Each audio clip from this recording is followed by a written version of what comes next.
भगवान श्री कृष्ण द्वारका में रानी सत्यभामा के साथ सिंहासन पर विराजमान थे।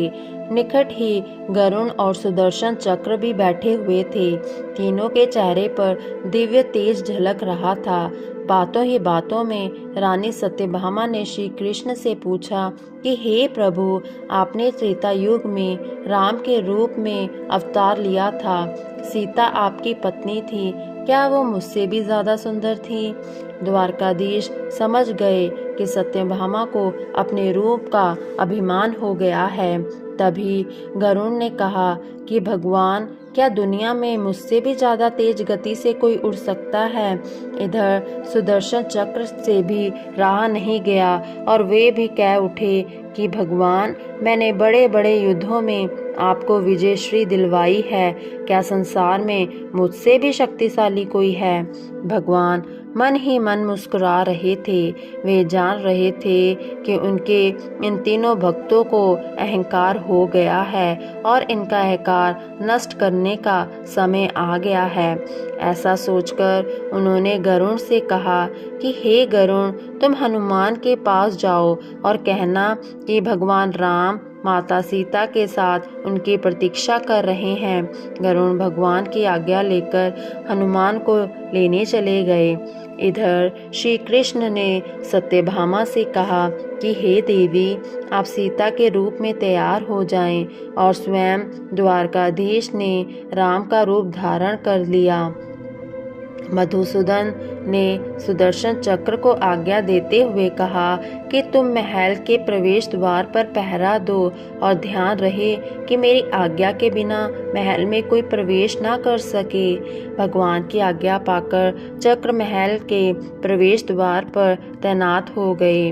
गरुड़ ने हनुमान के पास पहुंचकर कहा कि हे वानर श्रेष्ठ, भगवान राम माँ सीता के साथ द्वारका में आपसे मिलने के लिए प्रतीक्षा कर रहे हैं। आप मेरे साथ चले, मैं आपको अपनी पीठ पर बैठाकर शीघ्र ही वहाँ ले जाऊंगा। हनुमान ने विनयपूर्वक गरुड़ से कहा, आप चलिए, मैं आता हूँ। गरुड़ ने सोचा, पता नहीं यह बूढ़ा वानर कब पहुँचेगा। खैर, मैं भगवान के पास चलता हूँ। यह सोचकर गरुड़ शीघ्रता से द्वारका की ओर उड़ चले। पर यह क्या, महल में पहुंचकर गरुड़ देखते हैं कि हनुमान तो उनसे पहले ही महल में प्रभु के सामने बैठे हैं। गरुड़ का सर लज्जा से झुक गया। तभी श्री राम ने हनुमान से कहा कि पवन पुत्र, तुम बिना आज्ञा के महल में कैसे प्रवेश कर गए? क्या तुम्हें किसी ने प्रवेश द्वार पर रोका नहीं? हनुमान ने हाथ जोड़ते हुए सिर झुकाकर अपने मुंह से सुदर्शन चक्र को निकालकर प्रभु के सामने रख दिया। हनुमान ने कहा कि प्रभु, आपसे मिलने से मुझे इस चक्र ने रोका था, इसलिए उसे मैंने अपने मुंह में रख लिया और आपसे मिलने आ गया। मुझे क्षमा कर दीजिए। भगवान मन ही मन मुस्कुराने लगे। हनुमान ने हाथ जोड़ते हुए श्री राम से प्रश्न किया, हे प्रभु, आज आपने माता सीता के स्थान पर किस दासी को इतना सम्मान दे दिया कि वह आपके साथ सिंहासन पर विराजमान है? अब रानी सत्यभामा का अहंकार भंग होने की बारी थी। उन्हें सुंदरता का अहंकार था जो पल भर में ही चूर हो गया। रानी सत्यभामा, सुदर्शन चक्र व गरुड़ जी तीनों का गर्व चूर चूर हो गया था। वे भगवान की लीला समझ रहे थे। तीनों की आंखों में आंसू बहने लगे और वे भगवान के चरणों में झुक गए। अद्भुत लीला है प्रभु की। अपने भक्तों के अहंकार को अपने भक्त द्वारा ही दूर किया उन्होंने।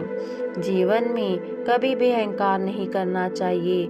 जरूरी नहीं है कि आप जो आपके पास है वह कल भी होगा। अपने अंदर जरा सा भी अगर अहंकार आने लगे तो स्वयं ठाकुर जी हमसे दूर हो जाते हैं। ठाकुर जी को निस्वार्थ भक्तों की ही जरूरत है, अहंकारों की नहीं।